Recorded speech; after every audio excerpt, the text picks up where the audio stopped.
গতকাল আমাদের নির্বাচন কমিশন বলে দিয়েছে শাপলা মার্কা নাকি আমাদেরকে দেওয়া হবে না। প্রিয় নড়াইলবাসী, আপনারা জেনে থাকবেন তারা মিটিং করেছে আজকে, কিন্তু মিটিং হওয়ার আগে গতকালই তারা ফলাফল জানিয়ে দিয়েছে।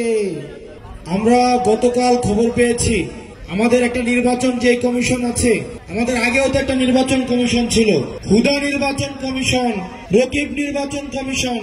আমাদের নির্বাচন কমিশনরা দিনের ভোট তারা রাতে করে দিয়েছে। তারা পুলিশকে সাক্ষী রেখে, সেনাবাহিনীকে সাক্ষী রেখে রাতের বেলায় ভোট কেটে নিয়েছে। কবর থেকে এমন শুনেছি মরা মানুষ এসেও ভোট দিয়ে গিয়েছে। আমরা এমনও শুনেছি দাদা দাদি 20 বছর আগে মারা গিয়েছে, উনিও নাকি ভোটের লাইনে এসে ভোট দিয়ে গিয়েছে।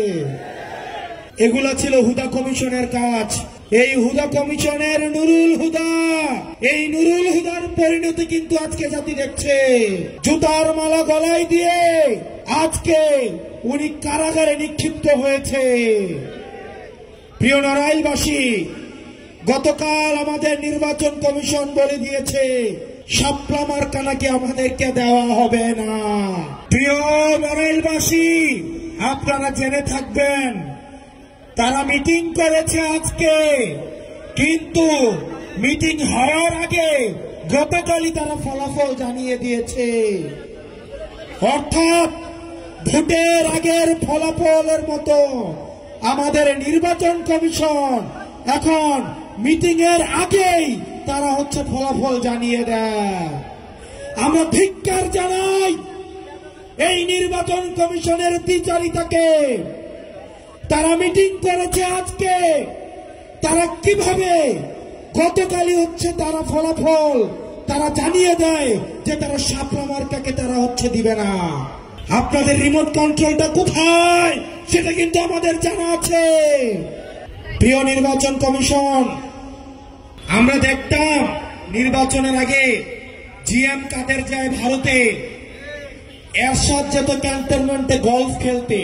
জিএম কাদের ভারত থেকে এসে বলতো যে আমরা সরকারের সাথে কথা বলে সিদ্ধান্ত নিব যে এবার আমরা সরকারে থাকবো নাকি বিরোধী দলে থাকবো।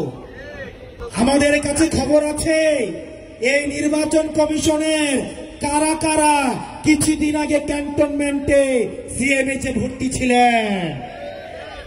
আমাদের কাছে কিন্তু খবর আছে এরশাদকে যেভাবে গলফ খেলতে নিয়ে যেত ঠিক একইভাবে এখন অনেককেই ধরে ধরে সিএমএইচে নিয়ে যাওয়া হয়। কোন জায়গা থেকে পরিচালিত হচ্ছে রাজনীতি যে কোথায় চলে। প্রিয় নড়াইলবাসী, আপনারা আমাদের সাথে থাকবেন। আমরা প্রতিজ্ঞা করছি অতীতের যে রাজনীতিক যে ধারণা ছিল, যেই খেলা ছিল, সেই খেলার নিয়ম তো পাল্টাবই, খেলাকেও পাল্টে দিব।